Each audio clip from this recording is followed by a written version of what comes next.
कानी बहू। किशोरी लाल जी के बेटे राघव की शादी की बात जगह जगह चल रही थी, लेकिन किशोरी लाल जी को कोई लड़की पसंद ही नहीं आती थी। और उसकी एक ही वजह थी, किशोरी लाल जी का लालची होना। उनको लड़के वालों से मोटा दहेज चाहिए था और इसी चक्कर में एक दिन वो एक बहुत पैसे वाले के घर अपने बेटे का रिश्ता लेकर पहुंचे। उस आदमी का नाम था ओम प्रकाश। देखिए किशोरी लाल जी, मेरी एक ही बेटी है और मेरी सारी संपत्ति जायदाद सब कुछ मेरी बेटी नैना का ही है।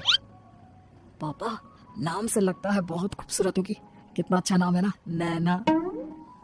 ओ, वैसे बात तो सही है आपकी। अब इतना पैसा है, जमीन जायदाद है, इकलौती बेटी, आप भी क्या करेंगे? सब कुछ उसे ही देंगे ना। बिल्कुल ठीक पहचाना आपने। बस बेटी की शादी और सारी जायदाद उसके नाम। पापा, बिना देखे हाँ कर दीजिए ना, इतना अच्छा रिश्ता फिर कहाँ मिलेगा? माला माल हो जाएंगे हम। मैं अपनी बेटी को बुलाता हूँ। अरे नहीं नहीं नहीं नहीं, आपकी बेटी का नाम नैना है, सुनकर ही लगता है बहुत सुंदर होगी। रहने दीजिए अंकल, मैं तो आपकी बेटी के नाम से इतना खुश हो गया हूँ कि उसे बिना देखे शादी करने को तैयार हूँ। अब तो मैं उसका चेहरा सीधे शादी के बाद ही देखूंगा। और इस तरह राघव नैना का चेहरा नहीं देखता और उससे शादी कर लेता है। शादी के बाद अपनी सुहाग रात पर जब राघव नैना का घूंघट उठाकर देखता है तो नैना की आंखें बंद थी। कितनी खूबसूरत हो तुम नैना, जरा अपनी आंखें खोलकर मेरी तरफ देखो तो सही। नहीं, मुझे शर्म आती है। अरे, मैंने तुम्हें शादी से पहले भी नहीं देखा, और अब अगर तुम आंखें खोलकर मुझे देखोगी भी नहीं तो मुझे अच्छा कैसा लगेगा? इससे पहले कि नैना अपनी आंखें खोलकर राघव की तरफ देखती, अचानक से लाइट चली गई और राघव नैना को पूरी तरह से देख भी नहीं पाया। अगली सुबह नैना राघव के लिए नाश्ता बनाकर लेकर आई। अरे ये क्या, आधा पराठा सेका हुआ है और आधा बिल्कुल कच्चा। ये तुमने क्या किया नैना? बहू, तुमने क्या आधा पराठा तवे से नीचे लटका कर रखा था, जो आधा सेका है और आधा कच्चा?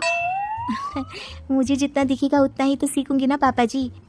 जहाँ जहाँ मुझे नजर आ रहा था वहाँ मैंने सीख लिया, जहाँ जहाँ नहीं दिखा वहाँ कच्चा रह गया होगा। इसका क्या मतलब है? ये कैसा मजाक कर रही है तुम? अरे बहू, तुमने इतना लंबा घूंघट क्यों लगाया हुआ है? देखो, हमारे घर में बहुओं को बेटी की तरह रखा जाता है, और फिर तुम तो इतना सारा माल लेकर आई हो। देखो, ये घूंघट डालकर रखने की कोई जरूरत नहीं है। हाँ नैना, पापा जी ठीक कह रहा है, तुम तो आराम से रहो, अपना ही घर समझो। नैना अचानक से अपना घूंघट उठा लेती है। अरे ये क्या पापा, नैना की तो एक आंख फूटी हुई है। नाम से नैना, लेकिन ये तो कानी बहू निकली। मेरे साथ धोखा हुआ है, धोखा। बिना दिखाए अपनी कानी लड़की मेरे संग में आती। मुझे कानी फिल्म नहीं चाहिए। मुझे अभी ओम प्रकाश जी से बात करनी पड़ेगी। आखिर उन्होंने मेरे साथ ऐसा किया क्यों? अरे, आप लोगों ने ही तो पापा से कहा था कि आप लोग शादी से पहले मुझे देखना नहीं चाहते। अब मेरे पापा पर क्यों इल्जाम लगा रहे हैं? अरे लेकिन उन्हें बताना तो चाहिए था ना कि तुम कानी हो, एक आंख से तुम्हें दिखाई नहीं देता। किशोरी लाल और राघव नाराज होकर ओम प्रकाश को अपने घर बुलाते हैं। पापा जी, ये आपने क्या किया? शादी से पहले बताया क्यों नहीं कि नैना की आंखों में परेशानी है? अरे, आप ही ने तो लड़की देखने से मना कर दिया था। अरे लेकिन आप बता तो सकते थे। आपको तो हमारी बेटी की प्रॉपर्टी चाहिए थी, वो भी पूरी की पूरी। अब क्या हुआ अगर उसे आधा दिखाई देता है? प्रॉपर्टी तो आपको पूरी मिल गई ना। अरे ये क्या बात हुई? मेरी शादी प्रॉपर्टी से नहीं, आपकी बेटी से हुई है।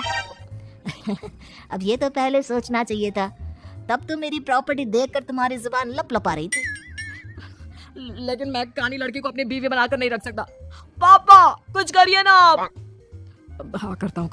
देखिए ओम प्रकाश जी, आप हमारे साथ ऐसा नहीं कर सकते। और तुम देखो, अगर तुमने मेरी बेटी से शादी तोड़ी ना, तो जो भी प्रॉपर्टी मैंने तुम्हें दी है वो तो पूरी की पूरी वापस ले ही लूंगा, और आधी प्रॉपर्टी तुम्हारी भी लूंगा। अरे मेरी आधी प्रॉपर्टी भला क्यों लेंगे आप? इसलिए क्योंकि मेरी बेटी को आधा नजर आता है और उसकी नजर अभी तक तुम्हारी आधी जायदाद पर ही पड़ी है। अब तुम उसे घर से निकालोगे तो कुछ तो लेकर जाएगी ना। और अगर हम आपकी बेटी को अपने घर की बहू बनाकर रखे तो? तो तुम्हारी पूरी प्रॉपर्टी तुम्हारी ही रहेगी, और जो मैंने तुम्हें दिया है ना, उसमें से बस मैं आधा लेकर जाऊंगा।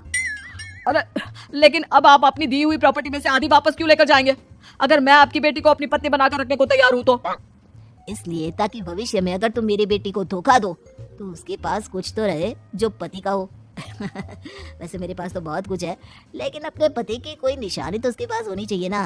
अब अगर तुमने मेरी बेटी को कहानी कहा तो तुम्हें प्रॉपर्टी भी कहानी ही मिलेगी, पूरी नहीं। जमाए राजा। किशोरी लाल और राघव समझ चुके थे कि वो बुरी तरह फंस चुके हैं और अब उनके पास वहां से निकलने का कोई चारा नहीं है। अब समझ में आया ना, लालच बुरी बला होती है। एक तो तुम्हें प्रॉपर्टी मिली, ऊपर से बीवी मिली, उसमें तुम्हें नखरे भी दिखाने हैं। आए बड़ी, चुपचाप बैठो। कुछ दिनों के बाद नैना राघव की कार लेकर बाजार घूमने निकलती है और जब कार लेकर वापस आती है, ये क्या, एक तरफ से मेरी गाड़ी पूरी खराब हो चुकी है। लगता है तुमने मेरी गाड़ी को किसी दूसरी गाड़ी के साथ एक्सीडेंट किया है। अरे कितना बड़ा नुकसान कर दिया तुमने बहू। वो क्या है ना पापा जी, मुझे एक आंख से दिखाई नहीं दे रहा था, सामने से गाड़ी आ रही थी। मुझे तो सिर्फ आधा ही दिखाई दिया और वो गाड़ी मेरी कार से रगड़ती हुई निकल गई। अब मैं क्या करूं बताओ? आप इसे ठीक कराने के पैसे कौन देगा, तुम्हारे पापा?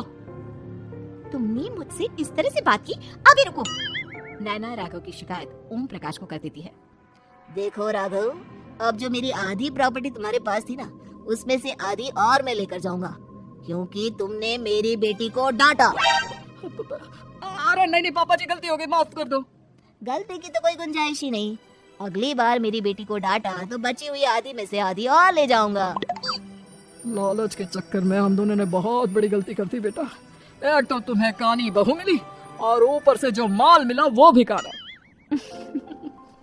इस तरह राघव की हर एक गलती पर ओम प्रकाश उसकी प्रॉपर्टी का आधा आधा हिस्सा लेकर अपना सारा माल वापस ले गया और राघव को कानी बीवी से काम चलाना पड़ा। भाई लालच वाकई में बुरी बला है।